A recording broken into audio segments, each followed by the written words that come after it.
Howdy, ladies and gentlemen, and welcome to Double Tracked, my railroad discussion series. I decided when I'm not rail fanning and doing simulators that this would be a fun little thing to do. And for the first subject, I wanted to talk about passenger rail travel in the United States.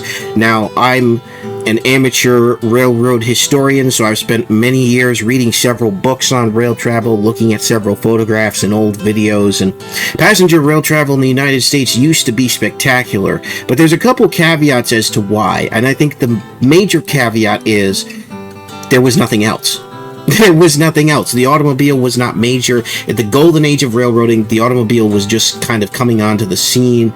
There was no major bus or plane transportation. By the time those things come on the scene, suddenly they start to take away the train traffic, and, well, the railroads are losing money hand over fist, and there needs to be a solution for intercity or interstate rail travel, rather. And so they turn to the government, which is always a mistake, and they create Amtrak, which is okay for the first couple of years, then just kind of goes and circles the drain, and now it's a shadow of its former self due to the fact that Amtrak only owns a handful of lines, and they have to operate on the freight lines, and the freight lines aren't exactly kind to Amtrak, and it creates all sorts of problems. But a lot of people have been discussing, why don't we have a system like Europe for rail travel?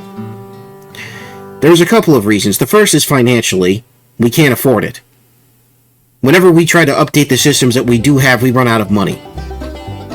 But the other thing is, even if we could afford it, there's the issue of land and land ownership rights. The government would have to buy an insane amount of land, whereas in a lot of these other countries, the government can just take the land. And I don't want the government to take people's land for a railroad. I don't care if you think that's a good cause or not. I don't think the government should have the right to just seize somebody's property that they've owned for years. A bunch of farmers who are producing milk and other eggs and other goods and things that we need, I don't think the government should be able to seize that. That's another topic for another day, but it's definitely a barrier to creating high-speed travel. The other is the geography of the United States. It's a little bit more challenging to do than it is in, say, Europe or Asia. I know they've made it work, and plenty of people are going to argue that they've made it work, and then therefore so can we. But we just can't.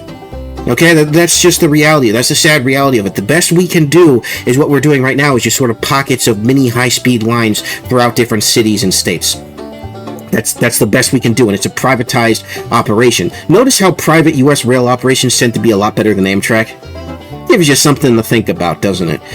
But we'll never have a TGV-style system, as much as we all want one. The closest we have is the Acela Express in the east, and then the small things like the Bright Line and the privateers and all of that sort of thing. But we're not going to have a system as long or as vast or as grand as the TGV. It's just not going to happen. So, and I would argue we don't need ultra-high-speed rail. We just need decently paced rail operations, because you see, the reality is as much as train demand has increased, it will never go back. Passenger rail demand will never go back to the days, to the golden days in the 20s, the 30s, the 40s, so on and so forth.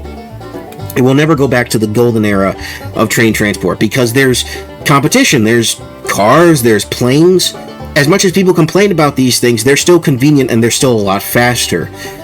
With the lack of high-speed rail travel, the unfortunate reality is that train travel still takes a long time, unless you're on an express train that only makes very few stops, and there's not a whole lot of them. There's a handful of them with Amtrak, but there's not a whole lot, and again, you have to deal with the issue of the freight networks. The Class 1s aren't going to play ball with Amtrak, and then people say, well, the Class 1s should do their own passenger services. If they thought it was financially viable, they would have done it years ago. They would have picked it back up. If Amtrak had proven that it was viable, you don't think for a second that Norfolk Southern, CSX, BNSF, Canadian National, and Canadian Pacific Kansas City Southern, you don't think that they would all go, gee, I guess we should start our own passenger lines on our territories? They absolutely would have. And they would have done it years before they were even called what they're called today. There's not enough demand for them to justify it. There's barely enough demand for Amtrak to justify it. So at the end of the day, it's harder to say that even with an increase of demand in passenger service, that it can justify spending millions, billions, or even trillions of dollars to try to create the infrastructure to make that happen outside of what we've already got.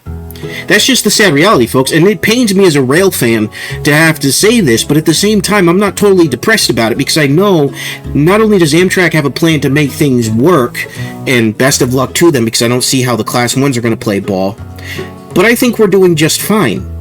We're not meant to be Europe, we're not meant to be Asia. Our glory days of passenger railroading across the United States are long gone, but there's also hope with a lot of the privateers and what they're doing in cities and towns throughout America and what they're developing. If there is true demand, it will be met. And I want to see a return to that because I want to travel by train more, but you have to recognize it's only viable in certain parts of the country now. It's not viable nationwide like it used to be. I wish it was. But passenger rail in the United States is not terrible. It's not the worst thing in the world. I hate seeing all of these videos talking about how bad Amtrak is interstate. I travel on the Northeast Corridor and on the Keystone Corridor. I have a video up of me doing that. I had a blast. Granted, it's not terribly long distance, but it was several states across. I went from Pennsylvania to Rhode Island. I went to Kingston Station. It was perfectly fine. I got pretty sore at the end there, but the chairs were overall comfortable. The service was great. Easy on, easy off almost every time. I don't understand what more they need to do. I really don't. Now, granted, I didn't go during the busiest time, even though we had a sold-out train once we got into New York. But still, I had a fine time. I didn't have a difficult time whatsoever, and I can't say the same about everybody else. Well, of course, my experience is anecdotal. But people keep saying, oh, we need to do better, we're an embarrassment.